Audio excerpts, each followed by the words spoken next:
globally. Well, I mean, UK, Australia, the United States, most countries focus on a subspecialty of social work, which is called forensic social work. So I'm going to take just a few minutes, and Charlotte, I'm going to ask you to really keep me on time, because sometimes, you know me, I can just talk too much. So I want to just tell you, just for the next 10 minutes, just quickly go through the slides to give you a little bit of information in terms of the National Institute of Social Work. And Lana's going to help. Oh, thank you, Lana. You're a step ahead of me already. Oh, no, I love that. I did that. Okay, no.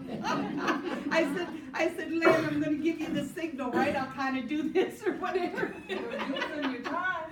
Yeah. Oh, sorry, Charlotte.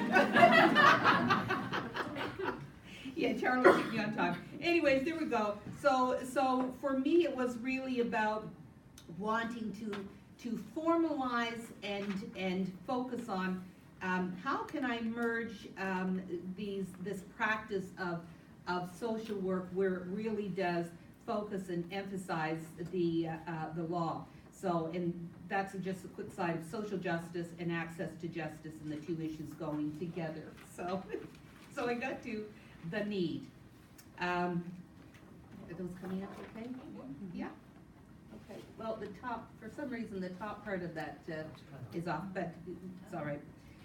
So the need was looking at collaborative law and social work practice, and I see that Professor Benton's in the class, and I know at one point in time she invited me to her class to speak, and I'm not sure if it was on that particular topic or not, but I did a presentation at the School of Social Work at one point in time, and I think that's what really started to trigger me in terms of you know, well, what is the need to be able to combine these two professions? So the need for lawyers, I've just kind of summarized it here, the need for lawyers to have an understanding of the social issues that impact their clients who experience marginalization, oppression, racism, ageism, etc., in the context of the legal issues they're facing.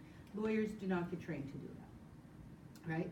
We focus on legislation, and we don't focus on how a system is oppressive and what the clients are bringing to the table. It's sit down, meet with the client, why is the client saying they're there, identify that legal issue, and now go to the law and read the law and interpret that law in terms of.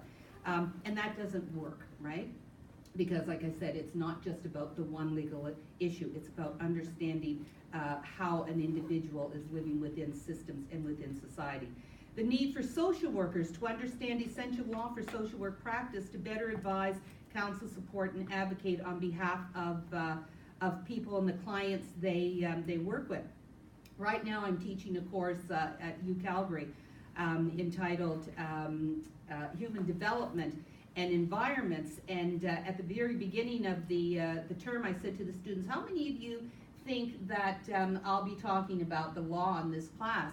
And it's a class of about 30 students, and I'd say probably 5 of them raised their hands. And now each class I say to them, okay, you see why I kept saying you need to understand a little bit, you know, about the law and even the interpretation piece.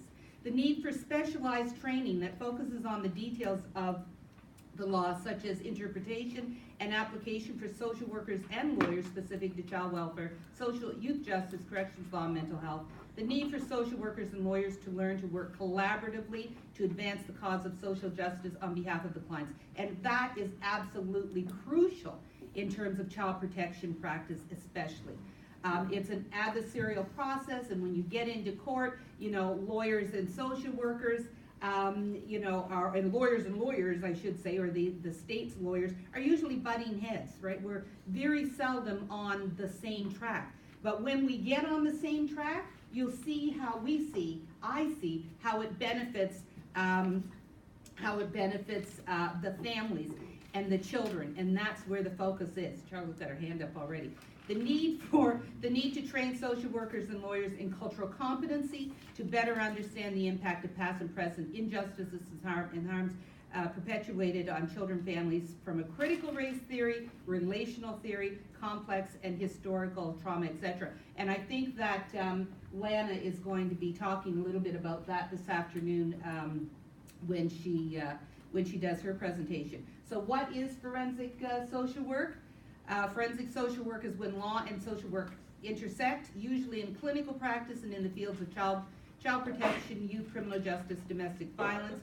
It's a emerging subspecialty, all right? So it's not a standalone designation at this point in time. So, and that's not to say that people who are not RSWs practicing social work can't have training in forensic practice, but as a subspecialty under the National Institute, that's exactly what it is. It's for RSWs mainly.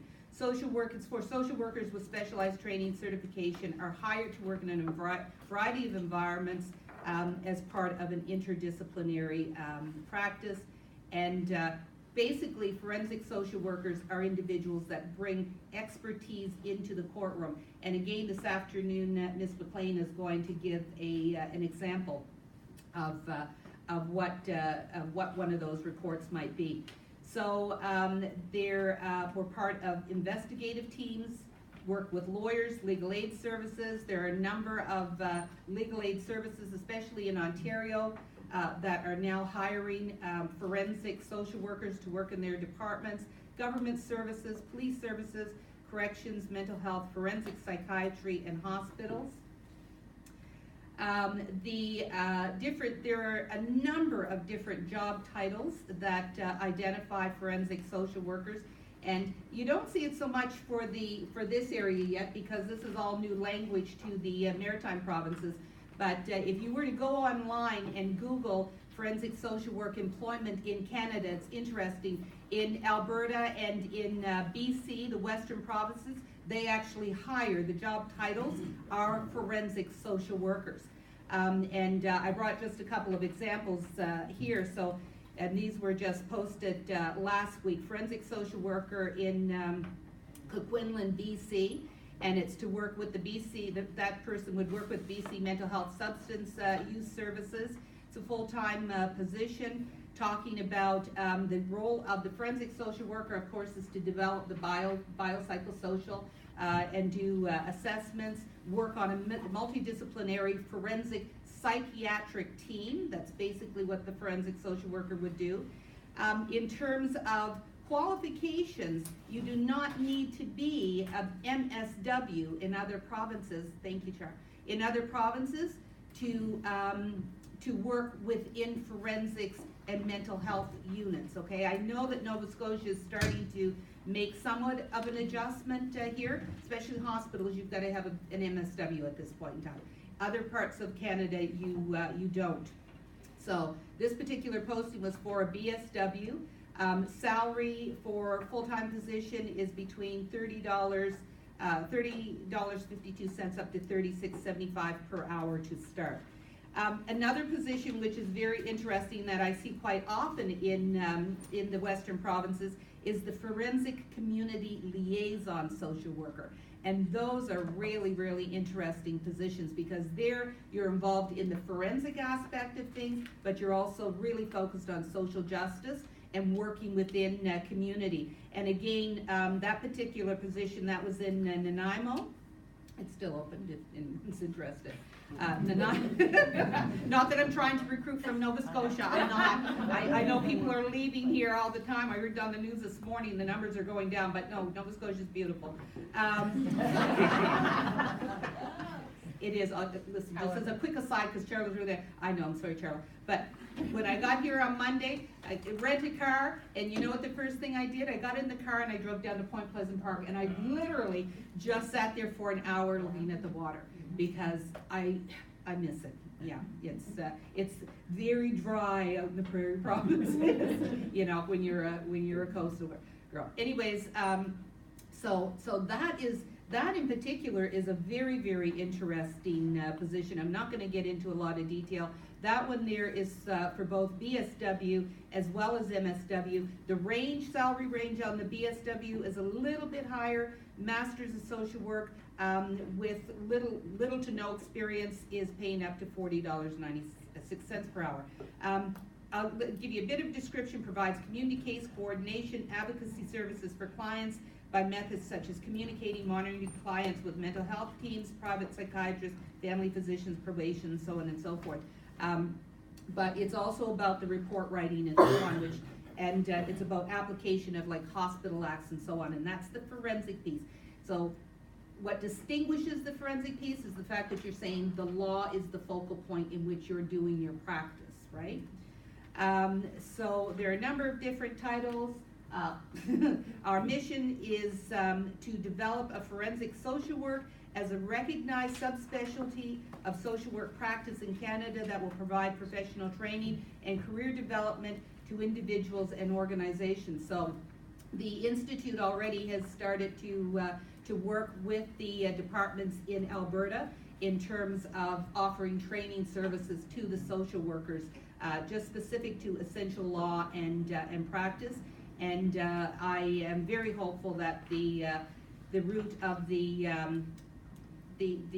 future is going to be very bright in terms of this subspecialty.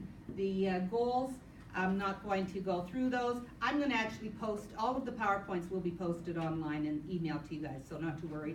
But basically to create an organization that will merge the law and social work in theory and in practice, and to bridge both law and social work so that it is recognized within Canada in the same way it is in other parts.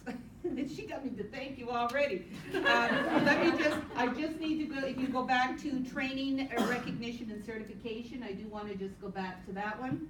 So this is where the Institute is starting developmental work now, that certification will be available to registered social workers who hold both a BSW and an MSW, okay? That it will also be available to social workers who are RSWs who do not hold either of those degrees. And you might say here in Nova Scotia, what do you mean by that? Because in Alberta, and I think it's Alberta and also Saskatchewan, you do not need to have a BSW or MSW to be an RSW. Universities out there offer the 2-year diploma program, and once you put in your hours, then you actually become an RSW, right? So some of the students that I'm teaching now are social workers that are working for Children and Family Services out there, or CASA as it's called, but they're sitting in my class because they're working on their degrees now. And getting the degree is mainly to get additional funds, right, to increase their salaries.